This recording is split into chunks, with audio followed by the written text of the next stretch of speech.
Hello കൂട്ടുകാരെ, ഇന്ന് ഞാൻ നിങ്ങളെ കാണിക്കുന്നത് പുതിയൊരു വീഡിയോ ആണ്. എന്ന് മീൻകറിയുടെ ഒക്കെ ഇട്ടിട്ട് നിങ്ങൾ കണ്ടുപടത്തില്ലേ.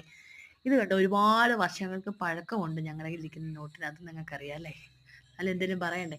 ഇത് എൻ്റെ ഹസ്ബൻഡ് ഒരുപാട് വർഷങ്ങൾക്ക് മുന്നേ സൂക്ഷിച്ച് വെച്ച കോയിൻസും നോട്ടുകളും ഒക്കെയാണ്. അപ്പം ഇന്ന് എനിക്ക് തോന്നിയത് നിങ്ങളെയൊക്കെ ഒന്ന് കാണിക്കണമെന്ന്. ഇപ്പം ഞാനൊരു ഒരു തുട്ട് കാണിച്ചില്ലേ, ഇത് ഏത് രാജ്യത്തെ പൈസയാന്ന് നമുക്കറിയത്തില്ല. എങ്ങനെയോ ആളുടെ കയ്യിൽ ഇത് വന്നതാണ്. എന്നാലും അന്ന് മുതലുള്ള നോട്ടുകളും പൈസകളും കുറേ ഉണ്ടായിരുന്നു കേട്ടോ. അതൊക്കെ ചിലവാക്കി മിച്ചം വന്നതെല്ലാം കൂടെ എടുത്തൊരു ടിന്നിലിട്ട് വെച്ചിട്ടുണ്ടായിരുന്നു. ഇന്ന് എന്നാലും എന്തോ തപ്പി ചെന്നപ്പോഴാണ് ടിന്ന് കണ്ടത്. അപ്പം ഞാൻ വിചാരിച്ചെന്നാൽ നിങ്ങളെ കൊണ്ടൊന്ന് കാണിച്ചേക്കാമെന്ന്. നിങ്ങളുടെയൊക്കെ കയ്യിലുണ്ടോ ഈ പഴയ കോയിൻസും അതുപോലെ നോട്ടുകളും ഒക്കെ? ഞാനൊക്കെ അഞ്ച് അഞ്ച് പൈസയ്ക്കൊക്കെ മുട്ടായൊക്കെ മേടിച്ചിട്ടുണ്ട് കേട്ടോ. എന്ന് പറഞ്ഞാൽ ഒത്തിരി വർഷം മുന്നേ അല്ല, എന്നാലും ഒരു 10-25 വർഷം മുന്നേയൊക്കെ 5 പൈസയ്ക്കൊക്കെ മുട്ടായി കിട്ടുമായിരുന്നു. പിന്നെ വെറൈറ്റി 1 രൂപ നോട്ട്.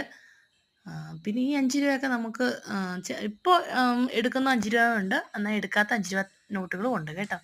അപ്പം ഞങ്ങളുടെ ചാനൽ കാണുന്നത് ഒന്ന് ലൈക്ക് ചെയ്ത്, ഷെയർ ചെയ്ത്, കമൻറ്റ് ചെയ്ത്, ഒന്ന് സബ്സ്ക്രൈബ് ചെയ്ത് ഒന്ന് മിന്നിച്ചേക്കണേ. ഒത്തിരി വീഡിയോസൊക്കെ ഇടുന്നുണ്ട്, ഒരുപാട് വ്യൂവേഴ്സ് ഉണ്ട്, പക്ഷേ ലൈക്കും ഷെയറും കമൻറ്റും ഒക്കെ കുറവാണേ. ഒന്ന് മിന്നിച്ച് വിട്ടേക്കണം കേട്ടോ.